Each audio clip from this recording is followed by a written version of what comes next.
Education ટ્રસ્ટના નિયામક છે. એટલે નટુભાઈ વ્યાસ અને કનુભાઈ આચાર્ય સાહેબ બંનેને વિનંતી કરું કે નાથાભાઈને લઈને આપ ત્રણેય જણ સાથે વાતે ગાતે બોલાવો. આજે મૂળ મોજ જ કરવાની છે.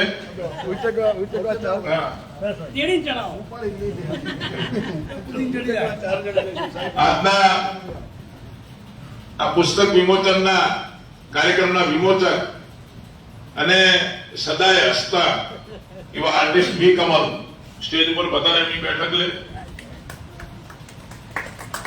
આપણી સાથે લોક સાહિત્યમાં જેમનું ખૂબ મોટું ખેડાણ છે અને ભલે રહે છે સરહદી વિસ્તારમાં, પરંતુ આખા બનાસકાંઠા જિલ્લામાં જેવો પ્રિય છે એવા લોક સાહિત્યકાર કંજીભાઈ બારોટ સાહેબને વિનંતી, તેઓ પણ સ્ટેજ ઉપર બેઠક લે.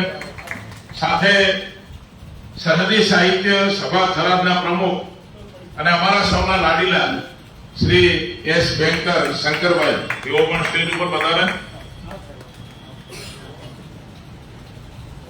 આગળ જેમ ખુરશીઓ થોડી ખાલી થાય બીજા મિત્રો આગળ આવી જાવ એટલે એ પ્રમાણે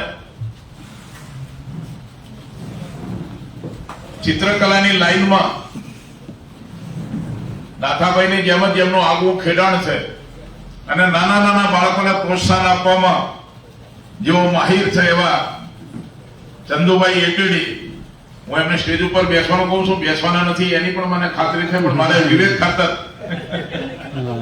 ધ્યાન દોરવું પડે કે આપણે સ્ટેજ પર થોડી વાર બેઠક લઈને પાછા નીચે આવતા રહો.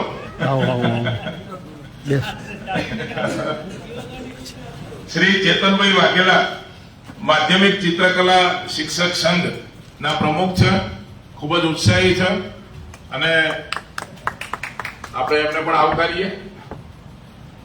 ચંદુભાઈ થોડી વાર કેવું એ ખુરશી ખાલી બેસું 2 મિનિટ બેસું. ના મારે તો મેં લઈ લીધી મારી ખુરશી. આમ કાર્યક્રમ મોટો છે અને આમ કાર્યક્રમ સમજુ માણસો પૂરતો જ છે, એટલે આમાં કાંઈ ટોળા હોય નહીં અને ટોળા કરવાનો કોઈ ફાયદો પણ નહીં, કારણ કે વિષયને સમજી શકે એટલા મિત્રો જ અહીંયા અત્યારે ઉપસ્થિત છે. ધીરે ધીરે આવશે. પાછો રવિવાર છે, બપોરનું ભોજન લીધા પછી કેટલાકને મારા જેવાને પણ ઊંઘની અસર હોય, પણ છતાં જે ખરેખર પ્રેમી મિત્રો છે એટલા એકે હજારા જેવા સરસ મજાના મિત્રો અહીંયા ઉપસ્થિત છે. ત્યારે આપણે કાર્યક્રમની શુભ શરૂઆત પ્રાર્થનાથી કરીએ, પરમપિતા પરમાત્માને યાદ કરીએ. અમારી બંધુ બાલ ઘરની દીકરીઓ, દેવી પૂજક દીકરીઓ ભાવના, શિલ્પા અને રેશમા એ ત્રણેય અહીંયા આવે અને પરમપિતા પરમાત્માનું સ્મરણ કરે. વિચરતી જાતિ વિશેની સરસ મજાની પ્રાર્થના એમની છે, આપણે સાંભળીએ.